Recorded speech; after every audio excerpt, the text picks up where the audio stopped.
Varicose veins కి సరైన చికిత్స కోసం సంప్రదించండి ఎవిస్ హాస్పిటల్.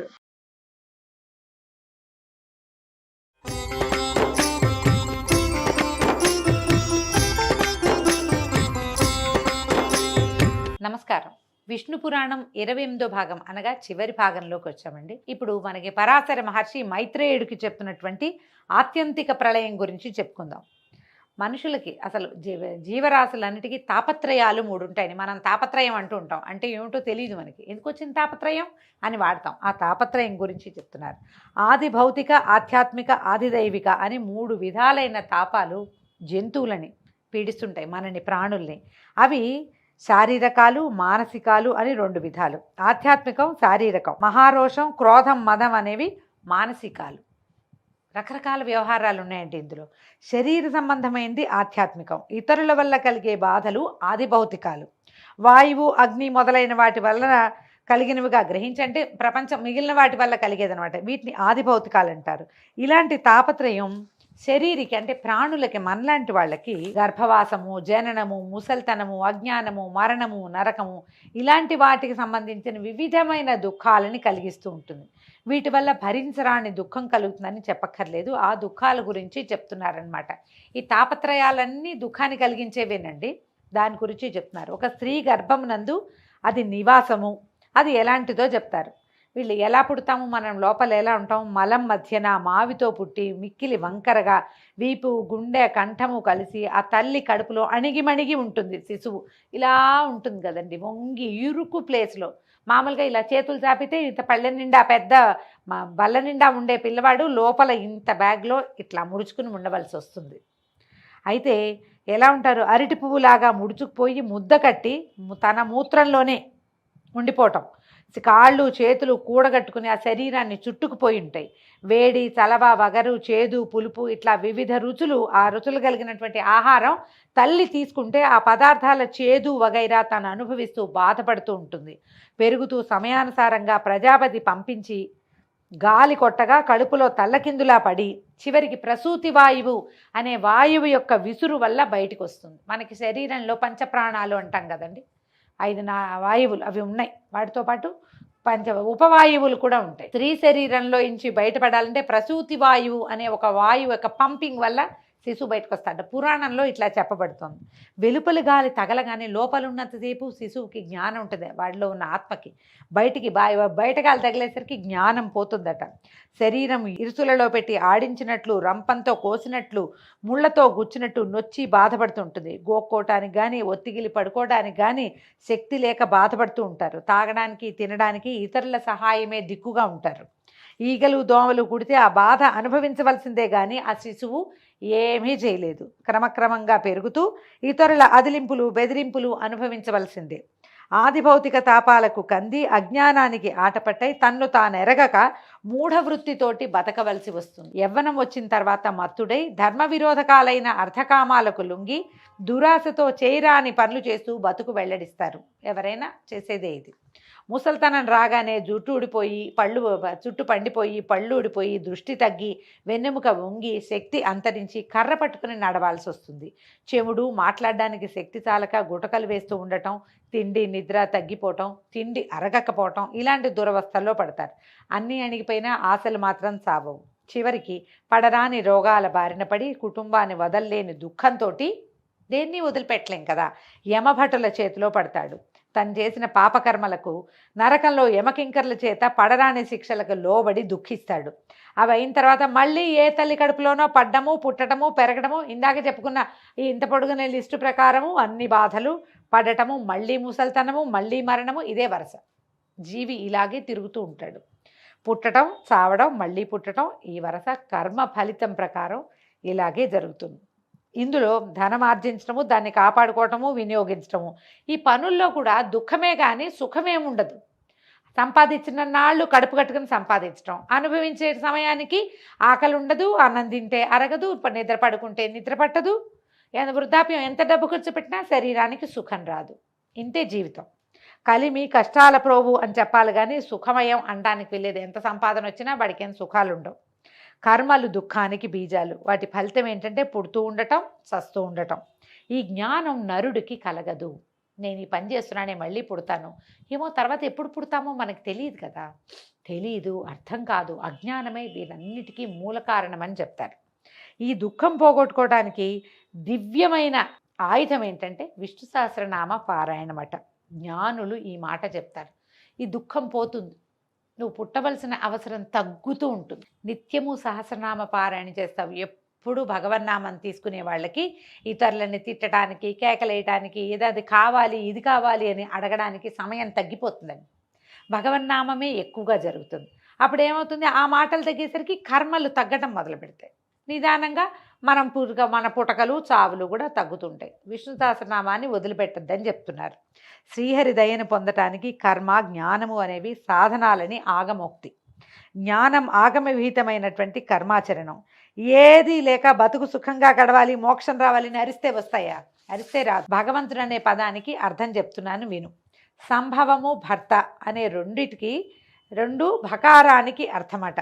పుట్టించి, నడిపించి, లయమొందించే శక్తులు 3 కలిగిన వాడు భగవంతుడు. విజ్ఞానము, ఐశ్వర్యము, సంపద, యశస్సు, వైరాగ్యము, వీర్యము అనే ఈ 6 కూడా ఈ భగమనే పదానికి అర్థాలు. ఇవే షడ్గుణాలు. ఇవి కలవాడు భగవంతుడు. ఇవన్నీ ఉన్నాయి ఆయనకే అని విద్వాంసులు నిర్వచనం చెప్తారు.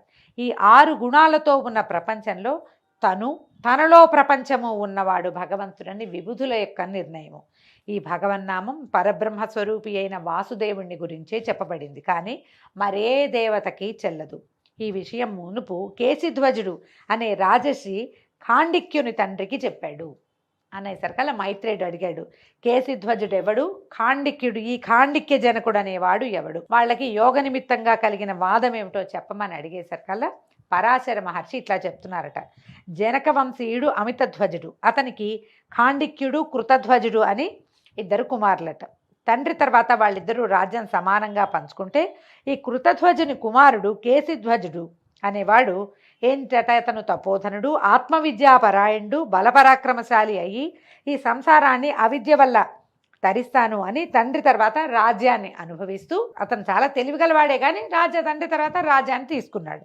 అలా ఉండగా ఖాండిక్యుని తండ్రి కర్మ పద్ధతిగా రాజ్యమేలుతూ పగబట్టి ఖాండిక్యుడు గెలిచి కేశిధ్వజుడు అంటే వాడు పాపం వాడి దారిని వాడు చేసుకుంటూ ఉంటే ఇతను ఏం చేశాడనమాట, వాడి యొక్క సిరి సంపదలను లాక్కున్నాడు. అప్పుడు ఏం చేశాడు, ఖాండిక్యుడు వాడి సంగతి వేరే, వీడి సంగతి వేరే, కానీ కేశిధ్వజుడు ఖాండిక్యుడిని జయించేసరికి ఈ ఖాండిక్యుడు ఏం చేశాడు, తనంతట తను నగరం విడిచిపెట్టేసి మంత్రులు తను అందరూ కలిసి అరణ్యంలోకి వెళ్ళిపోయారు. కేశిధ్వజుడే సర్వరాజ్యానికి అధిపతి అయ్యాడు. ఆ కేశిధ్వజుడు ఒకనాడు యజ్ఞం చేయబోతే ఆ యజ్ఞానికి సంబంధించిన యజ్ఞ పశువుగా ఒక ఆవుని, హోమధేనుని నిర్ణయించారు. ఆ ధేనువు ఒక పులి నోట పడి చనిపోయిందట. అది తెలిసేసరికల్లా కేశిధ్వజుడికి బెంగొచ్చింది. అయ్యో ఇదేమిటి, ఈ హోమధేనువు ఇలా అయిపోయిందని, ఈ దోషానికి ప్రాయశ్చిత్తం ఏమిటని ఎందరో ఋత్విజులను అడిగాడు. అడిగితే మా తెలీదు, కశేరుడు అనే జ్ఞానున్నాడు, కశేరుడి దగ్గరికి వెళ్ళి అడగమన్నారు. ఈ కశేరుడు ఆయన అక్కడెక్కడో అడవిలో ఉన్నాడు. ఈ రాజుగారు అక్కడ దాకా కాలినడకని పోయి ఆయన్ని అడిగాడు. ఆయన ఏమన్నాడు, భార్గవుణ్ణి అడగమని చెప్పాడు. మళ్ళీ భార్గవుడి దగ్గరికి నడిచి వెళ్ళాడు. భార్గవుడు అన్నాడు, నాకు కూడా తెలీదు, ఈయన శునకుడు అనే ఈయనున్నాడు ముని, ఆయన కనుక్కోమన్నారు. శునకుడు ఏం చెప్పాడంటే, రాజా, గోవధకి ప్రాయశ్చిత్తం సామాన్యమైంది కాదు, కానీ నేను చెప్పలేను. నీ శత్రువు, ఆగర్భ శత్రువు, నీ సోదరుడు, నీ ముందు నీ రాజ్యానికి అధిపతి అయినటువంటి ఖాండిక్యుడు చెప్తాడు. ఖాండిక్యుడికి చాలా శాస్త్రజ్ఞానం ఉంది, యోగ జ్ఞానం కూడా ఉంది, అతనిని కనుక్కో అని చెప్పేసరికల్లా ఏం చేశాడు ఈ కేశిధ్వజుడు, అంతకుముందు ఇద్దరు పోరాడుకుని రాజ్యాలు లాక్కున్నారు కదా, అయినా సరే ఎలాంటి సందేహము లేకుండా తన పగని పక్కకు పెట్టి కృష్ణాజీనం కట్టుకుని మృగశృంగకరుడై చేతిలో మృగశృంగం పట్టుకున్నాడట. అంటే మన లేడీ యొక్క కొమ్ములు పట్టుకున్నాడు. అంటే నేను ఏ పగ లేకుండా ఉన్నాను, కేవలము యోగం గురించి తెలుసుకోవడానికే వస్తున్నానని తన తాలూకు వస్త్రధారణ ద్వారా తెలియజేసి కానీ రథాన్ని ఎక్కే వెళ్ళాడని రాస్తున్నారు. ఖాండిక్యుడి దగ్గరికి వెళ్ళారు. ఈ ఖాండిక్యుడిని దూరం నుంచి కేశిధ్వజుడిని చూసి మునులంతా తెల్లబోయారట. రాజా, మన శత్రువు, ఆ చేతిలో ఉన్నటువంటి ఈ లేడి తాలూకు కొమ్ములు వీళ్ళకి ఖడ్గంలా కనపడింది. ఖడ్గదారిగా ఒంటరిగా వచ్చాడు, ఎవ్వరు లేరండి, ఆయన ఎందుకో ఒక్కడే వస్తున్నాడు, చంపేద్దాము అన్నారు. అనేసరికల్లా ఈయన అన్నాడు అనేసి వీళ్ళు వెళ్ళిపోయారు ఆయన దగ్గరికి. వాళ్ళు ఏం చేశారు, ఆ మంత్రులు వాళ్ళు కత్తులు కటార్లు పుచ్చుకుని వెళ్ళేసరికల్లా కేశధ్వజుడు చెప్పాడట, ఆగండి, నేను పోరాటానికి రాలేదు, ఆ పగని మర్చిపోండి. నేను చేసిన యజ్ఞానికి సంబంధించిన ఆవు పులి వల్ల మరణించింది. ఆ ప్రాపప్రాయశ్చిత్తానికి శునక మహర్షి చెప్పిన ప్రకారము నేను ఇక్కడికి వచ్చాను, ఖాండిక్యుడి కోసం వచ్చాను అనేసరికల్లా వాళ్ళు ఏమన్నారు, ఇంకా నయం, నిన్నెట్లా నమ్ముతాం, నువ్వు సొంత సోదరుడి రాజ్యాన్ని లాక్కున్నవాడివి, యజ్ఞము గోహత్య ధర్మాలు ఇవన్నీ చెప్పద్దు మాకు, శత్రువు ఒంటరిగా దొరికితే చంపాలని మాకు తెలిసిన ధర్మం, రాజనీతి అదే, శత్రువు దొరికితే ఇంకా శత్రు శేషం ఉండనివ్వకూడదు, నువ్వు దొరికావు అనేసరికల్లా సరే ఖాండిక్యుడు వెనకాల నుంచి వచ్చాడట. చూసి మంత్రులకి బోధించి వద్దు వద్దు, తొందరపడి దోషం చేస్తే దానివల్ల వచ్చే సుఖం చాలా తక్కువ, తొందరపడకూడదు, నిదానిస్తే పుణ్యలోకాలు లభిస్తాయి మనకి, తొందర మాత్రం పడకూడదు, దొరికాడు కదా వేసేద్దామని వేసేస్తే తర్వాత చాలా సమస్యలు వస్తాయి, అందుకని తొందరపడకూడదు, ఇది పైగా మనకి బుద్ధిమంతులకి పుణ్యలోకాలు లభిస్తాయి నాయన, తాపీగా ఉండే వాళ్ళకి దాన్ని పోగొట్టుకోవద్దు, పైగా తగిన తోడు లేకుండా వచ్చిన శత్రువుని పట్టి చంపటం ధర్మ విరుద్ధం, పనికిరాదని మాట్లాడి ఈ కేశధ్వజుడు మంచి చెడ్డలు తెలిసిన వాడే, ఏదో ధర్మ సందేహం అడిగి తీర్చుకోవడానికి వచ్చాడు కదా, చేర తీసుకోవచ్చు, ఇతన్ని ఎదిరించద్దని చెప్పి మంత్రుల్ని శాంతపరిచి ఆయన దగ్గర కేశధ్వజుడి దగ్గరికి వెళ్ళి మంచి మాట్లాడి తన వెంట తీసుకొచ్చి మర్యాదగా కనుక్కున్నాడు. అప్పుడు కేశధ్వజుడు తన వచ్చిన పనిని చెప్పి ప్రాయశ్చిత్త విధిని చెప్పమన్నాడు. అప్పుడు ఖాండిక్యుడు ఏం చేశాడట, వేదోక్త విధి వేదోక్తంగా ఎలా చెప్పబడింది, యజ్ఞ పశువు మరణిస్తే ఏం చేయాలో ఆ విధులన్నీ ఖాండిక్యుడు క్షుణ్ణంగా చదువుకున్నాడు. ఈ వచ్చిన కేశధ్వజుడు తన శత్రువు అయినా కూడా అతనికి కావలసినటువంటి నీతిని ధర్మాన్ని శాస్త్రాన్ని విడమర్చి బోధించాడు. ఈ కేశధ్వజుడు వెనక్కి తిరిగి వచ్చి ప్రాయశ్చిత్త విధిని చేసుకుని సాంగోపాంగంగా యజ్ఞం చేసి ఋత్వికులకు సభ్యులకు యథోక్తమైన దక్షిణ తాంబూలాలు ఇచ్చి దీనులకు అనాథలకు కోరిన ధనధాన్యాదులు ఇచ్చి తృప్తుల్ని చేశాడట. కానీ ఒకనాడు అనుకున్నాడు, అదంతా అయిపోయింది యజ్ఞం అయ్యాక, నాకు ప్రాయశ్చిత్త విధి తెలిపి కృతకృత్యుణ్ణి చేసిన ఖాండిక్యునకు ఇష్టమైనవి, అతనికి ఏమి ఇష్టమో అది ఆయనకి సమర్పించాలి అని భావించి మంత్రుల్ని భటుల్ని వెంట పెట్టుకుని కాలినడకన ఖాండిక్యుడి దగ్గరికి వెళ్ళాడట. మొదటిసారి రథం ఎక్కి వెళ్ళాడని చెప్పారా, ఈసారి మాత్రం ఆయన రథం ఎక్కి వెళ్ళాలి, నిదానంగా అందరినీ వెంబడి పెట్టుకెళ్ళి, నాయనా నీకు ఇష్టమైంది ఏమిటో చెప్పు, నేను నీకు అది సమర్పిస్తాను, నీ వల్ల నేను ఈ యజ్ఞాన్ని పూర్తి చేయగలిగాను అని మాట్లాడడానికి వెళ్ళాడు. నీకు గురుదక్షిణ ఇస్తానంటే అప్పుడు ఖాండిక్యుని మంత్రులు అన్నారు, చెప్పారట, రాజ్యం కోరుకో స్వామి, రాజ్యం కోరుకో, మనం ఇటు అడవుల్లో పడి చచ్చిపోతున్నాము, రాజ్యం కోరుకోమంటే ఈయన నవ్వాడట ఖాండిక్యుడు. ఆయన చెప్పాడు, ఈ ధనం సంపాదించడం, రాజ్యానికి ఆశపడటం, ప్రధానులు మంత్రులైన మీ ఉద్దేశం కానీ నాకు ఆ కోరిక లేదు, పరమార్థ యోగం ఇతని వల్ల తెలుసుకుని బ్రహ్మపదం చేరతాను, అశాశ్వతమైన ఫలితాలు నాకు ఇష్టం లేదని చెప్పి కేశధ్వజుడు అన్నట్ట. అయ్యా ఇప్పుడు చూడండి, ఖాండిక్యుడికేమో శాస్త్రం తెలుసు, కేశధ్వజుడికి మోక్ష విధానం తెలుసు, యోగ మార్గం తెలుసు, చదువుకున్నాడు, కానీ ఆయన కొంత అవిద్యకి లోబడి ఈ రాజ్యము రాజ్యకాంక్ష భూలోకంలో ఉన్నప్పుడు ఇవి చేయాలని అది చేసేసాడు.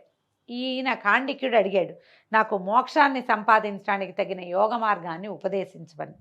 అప్పుడు అన్నాడు, నువ్వు రాజువి కదా, ఇప్పుడు మనం రాజులం, ఇప్పుడు ఏం చేయాలి, ఈ రాజుగా ఉన్నప్పుడు ఒక క్షత్రియుడిగా ఉన్నప్పుడు రాజ్యపాలన చేయాలి, నువ్వు భోగాలు అనుభవించడం దొరతనం నేర్పటమే ముఖ్యము, అది వదిలిపెట్టేసి నువ్వు యోగ మార్గాన్ని ఎందుకు అడుగుతున్నావంటే అప్పుడు ఖాండిక్యుడు చెప్తున్నాడు, అజ్ఞానానికి మూలము లక్ష్మీదేవితోటి సంబంధం, పాపాలకి రూపాలే మనం చేసే పనులు, వాటి ఫలితం భరించరాని కష్టాలు, ఇవి ఏంటంటే దీనివల్ల దాంతో జరిగేది ఏంటంటే అజ్ఞానానికి కారణం అదే, మనకి ఏదో కావాలనిపిస్తుంది, దానికోసం ఏదో తప్పు చేస్తాం, ఆ తప్పుని రూపుమాపుకోవడానికి ఏదో యజ్ఞం చేస్తాం, ఆ యజ్ఞానికి డబ్బు కావాలని ఏదో యుద్ధం చేస్తాం. చూడండి, ఒక పని చేయడానికి ఎన్ని పనులు చేయవలసి వచ్చింది, ఇవన్నీ చేయవలసి వస్తుంది, కాబట్టి నాకు అవ్వద్దు, దివ్యమైన మోక్ష మార్గ ఉపదేశం చేయవలసింది అని కోరుతున్నాను, అది తప్ప వేరేది నీ దగ్గర నుంచి నేను గురుదక్షిణగా స్వీకరించను అని చెప్పాడట. అప్పుడు కేశధ్వజుడు చెప్పాడు, అవిద్య వల్ల మృత్యువుని ఎప్పుడు గెలుస్తాను అని అదే స్మరణ వల్ల రాజ్య సంపద నాకు ఈశ్వర ప్రసాదంగానే కనపడుతుంది, ఆత్మ కాని వస్తువుని ఆత్మగా భావించడం, తనకు రాని సొమ్ము కోసం ఆరాటపడటం, ఈ రెండే అవిద్యకి బీజాలు. పాంచభౌతికమైన ఈ శరీరమునందు దేహి అజ్ఞానానికి లొంగి అహంభావంతో ప్రవర్తిస్తూ ఉంటాడు. ఇల్లు ఇల్లాలు పిల్లలు ఇదే ధ్యాసతో మమకారాన్ని పెంచుకుంటూ బ్రతుకు గడిపేవాడు అవివేకి. ఉపభోగాలకి ఆశపడి ప్రయత్నించడం, చేయరాని కర్మలు చేయవలసి వస్తుంది. ఆ కర్మలే పురుషునకు తెగని బంధాలు, వాటి వల్లే అతను మళ్ళీ మళ్ళీ పుడుతూ ఉంటాడు. పృథ్వీతత్వ ప్రధానమైన ఈ దేహము పృథివికి సంబంధించిన పదార్థాల చేతనే వృద్ధి పొందుతుంది. ఒక ప్రాణి ఆ లెక్కకు మించిన ఎన్నో సంసార సంబంధాల బంధాలలో చిక్కుబడి వాసనలు అనే పరాగానికి లొంగి మోహారణ్యంలో తిరుగుతూ ఉంటుంది. మనం ఇక్కడిక్కడే తిరుగుతాం, మనం వీళ్ళకే పుడుతుంటాం, ఇక్కడే పుడుతూ ఉంటాం, ఈ లోకంలోనే పుడతాం. ఒక బాటసారి కంట్లో పడినటువంటి దుమ్ముని వేడి నీళ్లతో పోగొట్టుకున్నట్టుగా కర్మ సంబంధమైన అజ్ఞానము ఆత్మబోధ వల్ల పోతుంది. కంట్లో దుమ్ము పడితే వేడి నీళ్ళతోటో చన్నీళ్ళతోటో కడుక్కుంటే పోతుంది. వేడి నీళ్ళు అని చెప్తోందండి పురాణం, హాట్ వాటర్ తోటి కడుక్కోవాలట. ఈ కర్మ సంబంధమైన అజ్ఞానము ఆత్మబోధ వల్ల. అందుకనే మనం ప్రవచనాలు పురాణాలు వింటాం. పూర్వకాలం నుంచి మనం హరికథలు వినటము అవి మన పద్ధతిగా ఉంది. వీటి వల్ల ఇప్పుడు మనం ఇందులో పడి కొట్టుకుపోతుంటాం సంసారంలో. అందులో నుంచి బయటికి రావడానికి మనకు ఒక ఆలంబన కావాలి. దానికి ఆలంబనే పురాణాలు కానీ ప్రవచనాలు కానీ అని చెప్తున్నారు. అజ్ఞానం విడువగా మోక్షం కలుగుతుంది. చల్లని నీరు అగ్ని చేత వేడెక్కినట్టుగా మమకారానికి చుట్టుకుపోయిన ప్రకృతి గల శరీరి కష్టాలకు చిక్కుతాడు. కనుక కల్మషాన్ని పోగొట్టేది మోక్ష మార్గాన్ని చూపేది అయిన యోగాన్ని నేర్చుకోవాలి. అది మోక్షాన్ని సాధిస్తుంది అంటే ఖాండిక్యుడు ఇట్లా అన్నాడట. నిమివంశంలో నీకన్నా మిన్నగా చెప్పదగిన జ్ఞానధనుడు పుట్టడు, కనుక నీవే నాకు ఆ యోగ విద్యను బోధించు. ఆ విధంగా నన్ను కృతార్థుని చెయ్యి అంటే ప్రసన్న హృదయుడైన కేసిధ్వజుడు ఇట్లా చెప్పాడట. రాజా, ఇది పూర్తిగా వేదాంతమేనండి, నిదానంగా వింటే అర్థమవుతుంది. బంధమోక్షాలకు హేతువు చిత్తం, విషయ సుఖాలకి అది లాగుతూ ఉంటుంది. దాని చేత చిక్కులకు చీకాకులకు కట్టుపడవలసి వస్తుంది. ఆ వాంఛలకు లొంగకపోతేనే మోక్షప్రాప్తి కలుగుతుంది. కనుక మనసు చెదరనీయక బ్రహ్మధ్యానంపై అంకితం చేస్తే ముక్తి సాధ్యమవుతుంది. ఇనుము సూదంటురాయికి వశమైనట్లుగా బ్రహ్మధ్యానం చేత ఆత్మభావం కలుగుతుంది. ఆత్మభావం విషయవాంఛలకు లొంగక సన్మార్గాన నడుపుతుంది. అలా స్థిరచిత్తంతో బ్రహ్మధ్యానం నిరంతరము చేస్తూ ఉండటమే యోగం. ఆ యోగ విద్య యందు నిశ్చల బుద్ధిని ప్రయోగించి వర్తించేవాడే దివ్యయోగి. మోక్షం అతని చేతి ఉసిరిక, అంటే కరతలామలకం అంటాం కదా, అరచేతిలో ఉన్న ఉసిరిపండు అనమాట. బ్రహ్మతత్వం తెలిసిన బ్రహ్మణ్యుడు అతడే. అలాగ యోగాభ్యాసంలో ఉండగా ఎప్పుడైనా ఆటంకం కలిగినా మలి జన్మలో తప్పక ముక్తి పొందుతాడు. ఎవరి నుంచి ఏది తీసుకోక మిక్కిలి శుచిగా ఉండటం, అహింస, బ్రహ్మచర్యము, దొంగతనం లేకుండా ఉండటం కలవాడై యోగాభ్యాసుడయి ఆ యోగ ఫలితాన్ని కోరకూడదట. నాకు ఇది కావాలి అనకూడదు, యోగాభ్యాసిగా మాత్రమే ఉండాలి. నియమము, శౌచము, తపస్సు, వేద పఠనము, నాలుక కోరికల్ని విడవడము బ్రహ్మదర్శనము. దీనికి యమయోగం అనే పేరట. దాన్నే ధ్యానం అంటారు. పైన చెప్పింది కామ్యఫలకాంక్షతో చేస్తే తప్పకుండా సిద్ధిస్తాయి, సందేహం లేదు అని చెప్తున్నారు. సకలాసనాలలో భద్రాసనం అలవాటు చేసుకుని దాంతో యోగాన్ని అభ్యసిస్తూ పంచగుణాలను మనసుతో జోడించి బ్రహ్మధ్యాన ప్రవృత్తితో ఉండటమే యమం అని చెప్తారు. ఇది ప్రాణం యమ యోగాల గురించి చెప్తున్నారండి. ఇందులో ఉన్నది చదువుతున్నాను, వివరంగా దీని గురించి మాట్లాడేంత సమయం కూడా ఏం లేదండి. ఇందులో ఏముందో పాఠంలో అది చెప్తున్నాను అంతే. ప్రాణవాయువుల్ని తన వశం చేసుకుని బ్రహ్మతత్వాన్ని తెలిసి ప్రవర్తించే యోగం ప్రాణాయామ యోగం అని తత్వవిధులు అన్నారు. ప్రాణాయామం మనం చేస్తుంటాం కదా, ఇది ఏదో క్రియలాగా చేస్తామండి. సాధకుల వ్యవహారం వేరేగా ఉంటుంది. ఊర్ధ్వముఖంగా ఉన్న ప్రాణవాయువును, అధోముఖంగా ఉన్న అపానవాయువును సమాన స్థాయిలో ప్రవర్తింపజేసేది లంబన యోగం అంటారట. ఆ లంబన యోగంతో శబ్దాదులకు వశీకరమైన ఇంద్రియ సమూహాన్ని తన వశం చేసుకోవటాన్ని ప్రత్యాహారం అనే యోగం అంటారు. ఈ యోగాలన్నీ ఆ కేశవుణ్ణి తెలియటానికి స్థూల యోగాలు. సూక్ష్మయోగం ఏమిటో తెలీదు అని చెప్పగా ఖాండిక్యుడు సరే, ఏ విధంగా ఈ హరిని భావన చేసి యోగి ముక్తిని పొందునో చెప్పు, ఆ విషయం చెప్పమని అడిగితే ఇప్పుడు చెప్తున్నారు. దివ్యమూర్తి అయిన విష్ణువు యోగి యొక్క చిత్తంలో ఉంటాడు. ఆ మూర్తి స్థూల రూపం, సూక్ష్మ రూపం అని రెండు సంజ్ఞలు ఉన్నాయి, రెండు విధాలు. పర అపర అనే సంజ్ఞతోటి చెప్తారట. పరమూర్తి అపరమూర్తి అట అని చెప్పి ఈ రకంగా బ్రహ్మభావన, కర్మభావన అని అనేక రకాల వివరాలతోటి ఈ శ్రీహరిని ఎలా ధ్యాన యోగంతో ఆరాధించాలో వివరంగా చెప్పబడిందండి. ఈ విధంగా యోగ విద్యతో వాడికి క్రమంగా భగవద్ దర్శనం లభిస్తుంది. చివరికి వాళ్ళని తన వద్దకి తీసుకుంటాడు అని సంగ్రహంగా యోగ విద్యను గురించి చెప్పేసరికల్లా ఖాండికుడు సంతోషించి, నీ ఉపదేశం నాకెంతో నచ్చింది, నీ వల్ల నా దృష్టి భగవంతుడి వైపుకు వెళ్తోంది, పద్మాక్షుడి మీద నిలిచింది అని చెప్పి, చాలు నాకు నువ్వు చేసిన ఉపదేశం చాలు, నేను ఈ రకంగా యోగాభ్యాసాన్ని పరుణ్ణయి మోక్షాన్ని పొందుతానని ఖాండిక్యుడు కేశిధ్వజుడికి అనేక కృతజ్ఞతలు చెప్పారు. వీళ్ళిద్దరూ జనకరాజర్షి వంశానికి చెందిన వాళ్ళేనండి. ఖాండిక్య జనకుడు, కేశిధ్వజ జనకుడు అని చెప్తారు. అందుకని మనకి జనక మహారాజుని రాజర్షిగా చెప్తారు. వాళ్ళందరూ యోగ జ్ఞానం కలిగిన వాళ్ళే. అందులో ఎవరికైనా జ్ఞానం లేకపోతే రెండో వాడికి తెలియజేసి వాళ్ళని ముందుకు తీసుకెళ్లిన సంఘటనలు కూడా కొన్ని కథల్లో కనిపిస్తాయి. తర్వాత ఏమైందట, ఖాండికుడు తన కుమారుడికి పట్టం కట్టంటే తన తర్వాత తన పరివారాన్ని చూసే ఇలా విధానాన్ని కుమారుడికి అప్పచెప్పి తర్వాత యోగ విద్యాభ్యాసంలో సకల సంతోషాలని పొందాడు. ఈ కేశిధ్వజుడు కూడా తన నగరానికి వెళ్ళిపోయి పద్మాక్షుని ఆరాధిస్తూ అనేక యజ్ఞాలు చేశాడు. వాసుదేవుని అనుగ్రహంతో దివ్యభోగాల్ని అనుభవిస్తూ హాయిగా ఉన్నాడట అని చెప్పి పరాశరులు చెప్తున్నారు. మైత్రేయ, సర్గ ప్రతిసర్గాదుల మన్వంతరాల వృత్తాంతం చెప్పాను, ఇక నువ్వు వినాల్సింది ఏమిటి నాయన అని అడిగేసరికల్లా మైత్రేయుడు చెప్పాడు, అన్నీ విన్నాను, ఇంచుమించుగా అన్నీ తెలుసుకున్నాను. మనసు నిర్మలమై శాంతగుణ భాసురమైంది. ఏదైనా పురాణాలు వినేసరికి మనకు ఒక ప్రశాంతత లభిస్తుంది కదా. మైత్రేయుడికి కూడా ఎలాగే లభించింది. నేను రకరకాల విషయాలు అడిగాను, మీరు శ్రమపడి ఎన్నో విషయాలు నాకు తెలియజేశారు, నా వల్ల మీకు కలిగిన శ్రమకి నన్ను క్షమించండి అంటే అప్పుడు ఈయన చెప్పాడు, నాయన నువ్వు నాకు చేసిన సేవ వల్ల దేవతలు కూడా సిద్ధించని నీ శ్రీ విష్ణు పురాణం నీకు ఆనందంగా చెప్పగలిగాను. నువ్వు నాకు కలిగించింది పుణ్యమే కానీ ఇది శ్రమ కాదు.